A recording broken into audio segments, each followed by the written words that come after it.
नमस्कार गाइस, वापस से स्वागत है आप सभी का यार। तो जो आज आप देखने वाले हैं, यानी देखने नहीं, आप सुनने वाले हैं बेसिकली, तो ये एक छोटी सी शॉर्ट फिल्म है, यानी ऑडियो शॉर्ट फिल्म है, इसको बोलते हैं डॉक्टर ड्रामा। सो प्लीज आप एंजॉय करिएगा। और एक डीप मैसेज दिया गया एट द एंड, तो प्लीज को पूरा सुनिएगा एटलीस्ट, और मतलब शांति से बिल्कुल। और आपको मतलब कुछ इसमें दिखाई नहीं देने वाला है, बिल्कुल बैकग्राउंड होने वाला है, तो पैनिक मत होना, ये विजुअल्स इसमें है ही नहीं, ताकि you can feel it everything. And हाँ यार, ये हम सब 5 बैचमेट्स का मिलकर एक काम है, यानी मित्र रदेश, Yash Purohit, Aryash Malik, Yashasvi Kansal and of course me. And हम सभी के सोशल मीडिया लिंक्स डिस्क्रिप्शन में हैं। And now get ready and please share करना अगर आपको पसंद आए तो। And now close your eyes.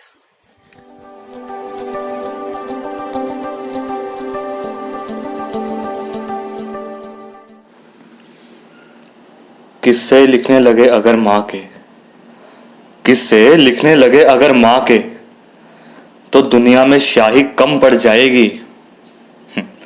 और अगर आधा भी जान पाए माँ को, अगर आधा भी जान पाए माँ को, तो ये आंखें नम पड़ जाएंगी, नम पड़ जाएंगी।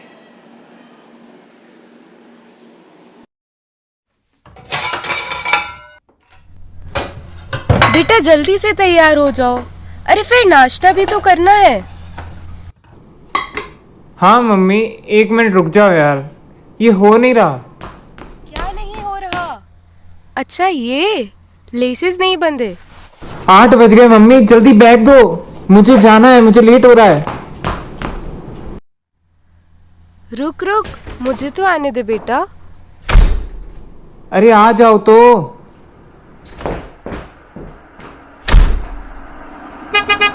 ला बैग में पकड़ती हूँ, तू मेरा हाथ पकड़ ले।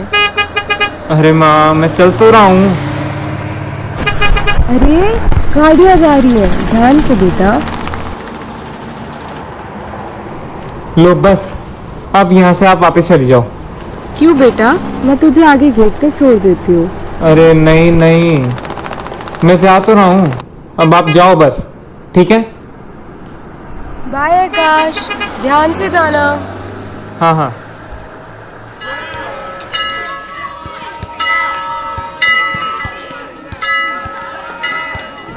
Sir, may I come in? Yes. अरे अरे सुनो, सब सुनो, देखो देखो कौन आया। मम्मी की पल्लू से बंधा हुआ आकाश आया, देखो देखो। अरे करण यार, मेरा बैग बहुत ज्यादा भारी हो रहा है यार। इसके मम्मी को बोल, तेरा भी उठा लेगी।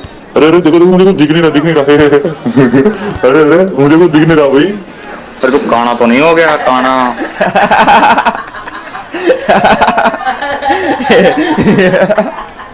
इसके मम्मी को बोल, तेरा भी उठा लेगी।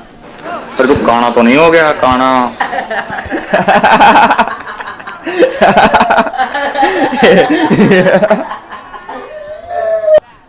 चलो बच्चों, आज हम पढ़ेंगे विज्ञान के बारे में। आकाश, तबीयत तो सही है ना? सबसे पीछे ऐसे सिर रखकर क्यों बैठे हो? जी सर। नहीं, वो बस ऐसे ही।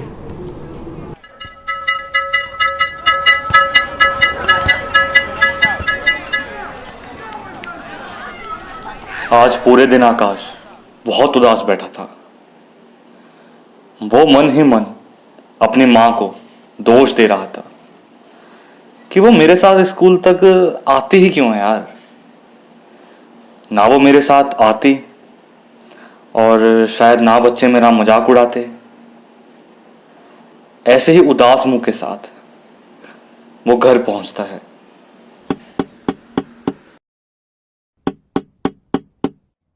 अरे आ रही हूँ। खोलो यार। बेटा क्या हुआ? सब सही तो है ना? तू इतना नाराज क्यों लग रहा है?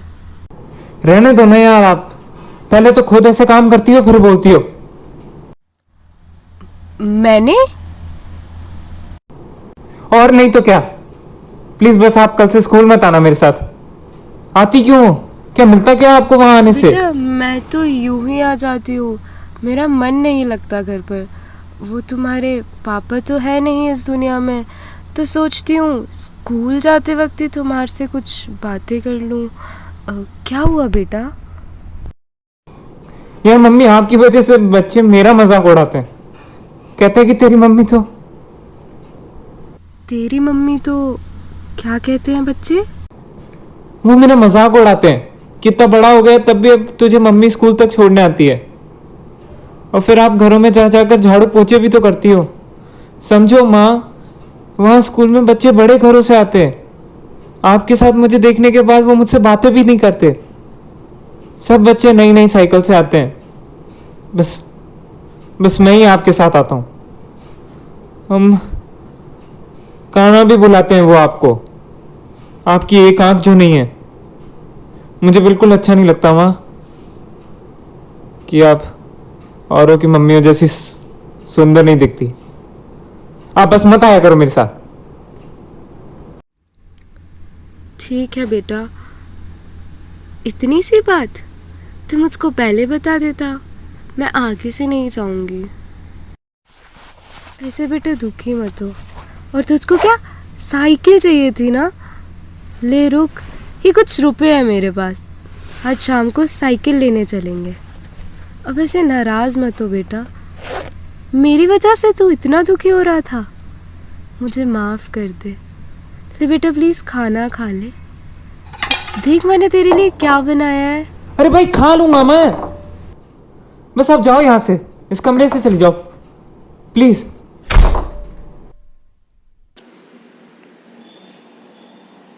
आज आकाश की जिंदगी में हुआ ये किस्सा यूं था तो बहुत छोटा, पर इस एक किस्से ने उसके मन में ना जाने कहां से एक दूरियों की गहरी लकीर बना दी थी।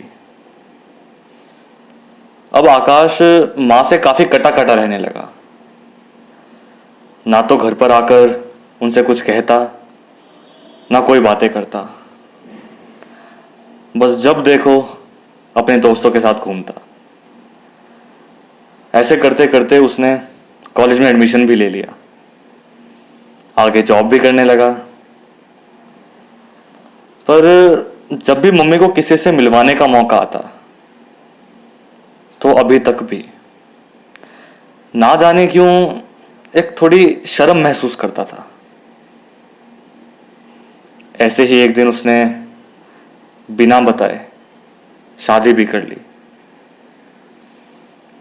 और मां को इसी घर में अकेला छोड़कर अपनी बीवी के साथ दूर एक नए मकान में रहने लगा।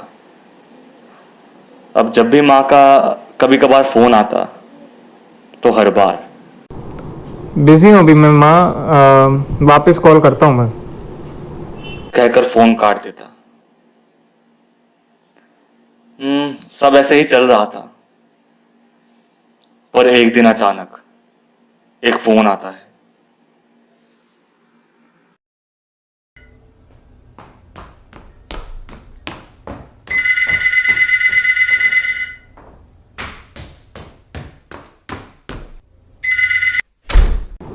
हेलो, आप भगवती के बेटे आकाश बोल रहे हैं? हाँ जी मैं बोल रहा हूँ, आप कौन? जी मैं यशोदा हॉस्पिटल से डॉक्टर बत्रा बात कर रहा हूँ। आपकी माता जी की तबीयत काफ़ी बिगड़ गई है, आप हॉस्पिटल आ जाइए। लेकिन हुआ क्या है?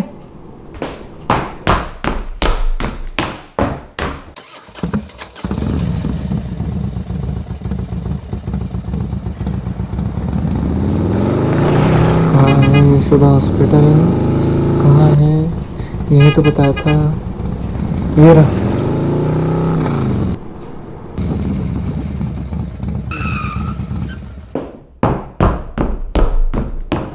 डॉक्टर डॉक्टर, जी सर मेरी माँ, आप ही का फोन आया था अभी।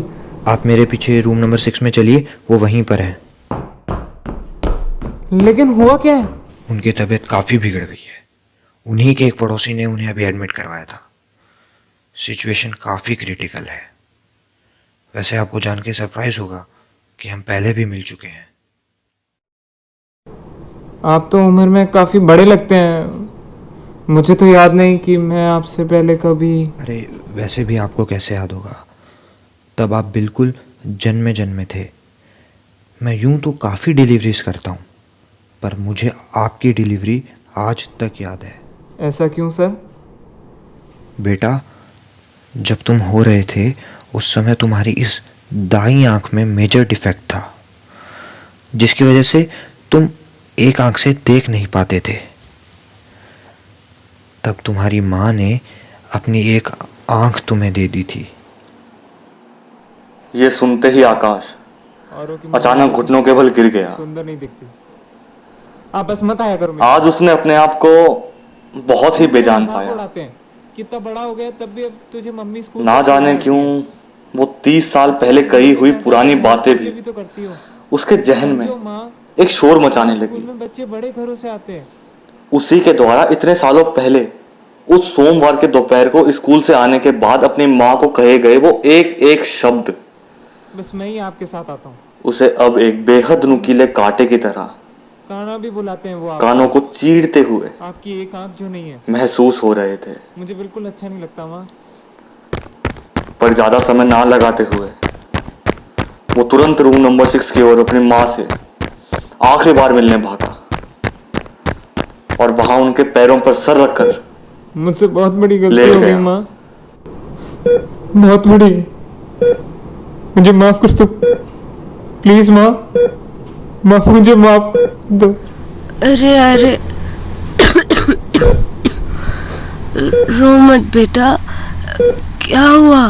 मैं तो बूढ़ी हो गई हूँ ना, अब तो वक्त भी आ गया मेरा। हो गई माँ, मुझे माफ कर दो, बहुत बड़ी। डॉक्टर ने मुझे सब कुछ बता दिया। बता दिया? क्या बता दिया बेटा? यही कि आपने अपनी एक आंख मुझे दे दी थी। मैंने आपको कभी खुश नहीं रखा, मैंने आपको कभी वो प्यार तक नहीं दिया। बेटा वो तो एक छोटी सी बात थी। मेरी आँख का तारा तो तू है मेरे लाल। हमेशा खुश रहना, अपना ख्याल रखना बेटा। बिल्कुल माँ, अब तुम मेरे साथ चलो। माँ, माँ, तुम कुछ बोल क्यों नहीं रही माँ? माँ, माँ। भक्त के पहचानने पर एक मामूली पत्थर भी खास हो गया। भक्त के पहचानने पर एक मामूली पत्थर भी खास हो गया।